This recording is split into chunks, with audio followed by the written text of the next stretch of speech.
नमस्कार, जनता लाइव देख रहे हैं आप और मैं हूं आपके साथ पूजा। और इस वक्त हम मौजूद हैं अंबेडकर स्मारक में, जहां की अंबेडकर मेमोरियल है। और यहां इस वक्त ये तमाम लोग हाथों में पंचशील का झंडा और जय भीम का नारा लगाते हुए राजेंद्र पाल गौतम के समर्थन में एकत्रित हुए हैं। मेरे साथ इस वक्त इन तमाम लोगों के बीच में एक ऐसी शख्सियत है जिनको आप बेहतर तरीके से जानते हैं। अभिषेक जाटव जी बहुजन शायर के नाम से मशहूर हैं और भीम आर्मी से भी जुड़े हुए हैं। भीम आर्मी भी आज अपना समर्थन जाहिर करने के लिए यहाँ पहुँची हुई है। तो सबसे पहले अभिषेक, बहुत स्वागत है आपका हमारे चैनल पर। धन्यवाद। और तमाम लोगों से हम बात कर रहे हैं, एक आम आदमी की तरह लोग अपनी राय दे रहे हैं, लेकिन क्योंकि आप बहुजन शायर के नाम से मशहूर हैं तो शायरी के लहजे में आपसे जवाब चाहूँगी कि आज का ये जो पूरा नज़ारा है जो हम देख रहे हैं, ये कैसे अलग है और लोग यहाँ क्या करने आए हैं? देखिए, जो बीत गया है कल वो आज नहीं होता। सबसे ऊंचा उड़ने वाला पक्षी सिर्फ बाज नहीं होता। और जिस कौम के नौजवान संघर्ष नहीं करते, कि जिस कौम के नौजवान संघर्ष नहीं करते, उस कौम के सर पे कभी ताज नहीं होता। आज से पहले कभी आप हालात देखेंगे कौम के, तो शायद वो सफ़ेद वाले लोग ही इस समाज का नेतृत्व करते थे।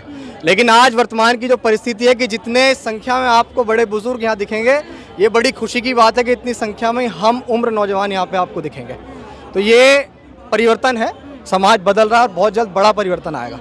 समाज बदल रहा है, बिल्कुल। और ऐसे ही हिंदू संगठनों का कहना है कि हिंदू भी जाग रहा है और हिंदू युवाओं में भी जोश आ रहा है, वो भी अपने धर्म को बचाने की बात कर रहे हैं। और इसीलिए जो 22 प्रतिज्ञाएं हैं उनको लेकर लोगों को बड़ी खलबली मिर्ची लग रही है। देखिए, मैं तो ये कहता हूँ कि अगर कोई जाग रहा है तो इसमें बुराई थोड़ा ही है। वो अपना काम करें, हम अपना काम करेंगे। जिसका संघर्ष ज़्यादा होगा वो कामयाब हो जाएगा। शुरुआती समय से पीते मेरे हिसाब से 100 साल हो जाएंगे आरएसएस को बने हुए, उसकी ताकत देख लीजिए।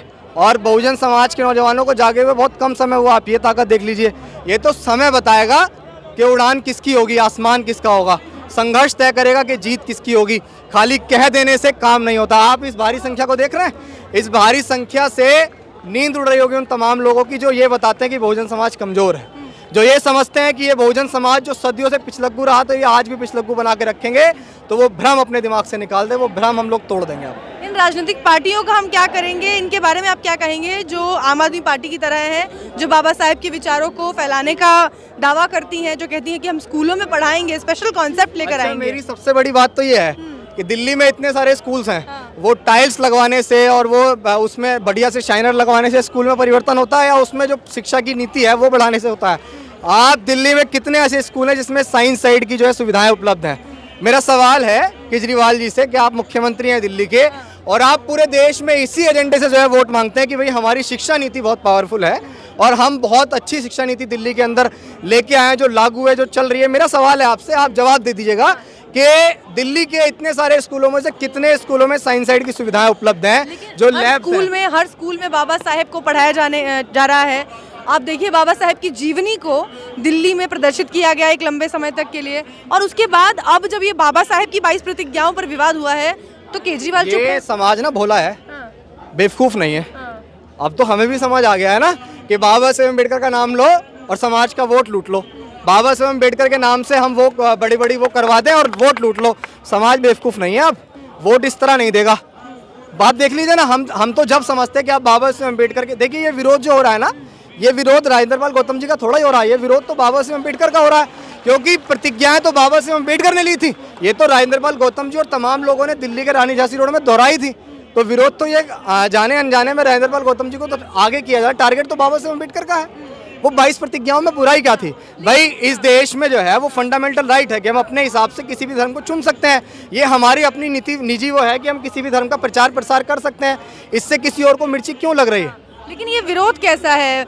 नरेंद्र मोदी जब दूसरे देशों में जाते हैं तो कहते हैं कि मैं बुद्ध की धरती से आया हूँ, और यहाँ बुद्ध की अगर धम्म दीक्षा लोग लेते हैं, बुद्ध की शरण में जाते हैं या बाबा साहेब की प्रतिज्ञाएं दोहराते हैं, तो लोगों को फिर क्यों इतनी तकलीफ होती है? देखिए, तकलीफ का कारण ये है कि जिस चीज़ से उनकी राजनीतिक रोटी सीख रही है ना, वो रोटी जब बहुत बड़ा धर्म परिवर्तन हो रहा है, जब लोग उस धर्म को छोड़ देंगे, जिस धर्म में बाबा साहेब अम्बेडकर को बहुत अच्छे पद पे होने के बावजूद भी चपरासी फाइल फेंक के देते थे, सम्मान से पानी पीने का अधिकार भी नहीं था, बहुत दुख के साथ वो धर्म परिवर्तन किया। वरना किसको शौक है कि कोई अपने घर को छोड़ के कहीं और जाएगा? वो तो इसलिए गए ना जब हमें अपमान मिल रहा है लगातार, दिन ब दिन वो सारी चीज़ें हमें बेइज्जती फील हो रही है। तो जहाँ हमें सम्मान मिल रहा है हम जा रहे हैं, तो चुप क्यों रहे उन लोगों की? शायर के तौर से कैसे कहेंगे इन सारे मुद्दों को, इन सारी बातों को? एक नज़्म पढ़ देते हैं कि अब के सारी हदों से गुजर जाएंगे, हो मत समझना डराने से डर जाएंगे। ये मेरा उन लोगों को है जो भाजपा के लोग, अभी लाला केजू की एक वीडियो वायरल हो रही थी, हमने देखी, उन्होंने कहा कि केजरीवाल को बुरा कह लेना लेकिन भगवान को बुरा कहोगे तो जनता माफ़ नहीं करेगी। और बहुत तेज़ी से नारा लगाया उन्होंने एक ऐसे नाम का जिस नाम से लिंचिंग हो रही है, मैं लेना ही नहीं चाहता उस नाम को, कि अब के सारी हदों से गुजर जाएंगे, हो मत समझना डराने से डर जाएंगे। मौत के नाम का खौफ देता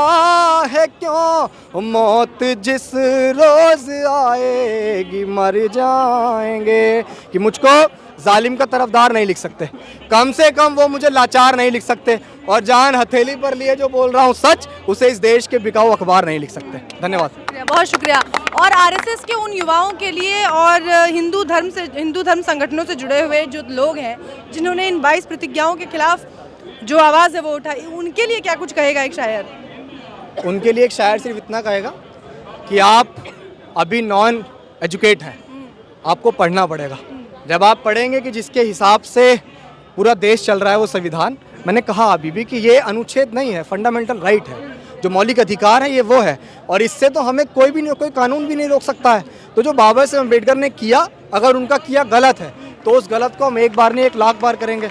आपकी जितनी भी कोशिशें हैं वो नाकाम होंगी, क्योंकि आपने, मैं ये समझता हूँ कि उन्होंने यॉर्कर मारी थी और हम लोगों ने छक्का मार दिया, राजेंद्र पाल गौतम ने छक्का मार दिया। आप देखिए ना, उन्होंने अपने इस छोटे से काम से विरोध करके समाज को एकजुट कर दिया। हम तो कहें आप ऐसे काम रोज करो, हमारी नीतियों का विरोध आप रोज करो, समाज एकजुट होगा। बहुत शुक्रिया आपका अभिषेक, बहुत बहुत धन्यवाद।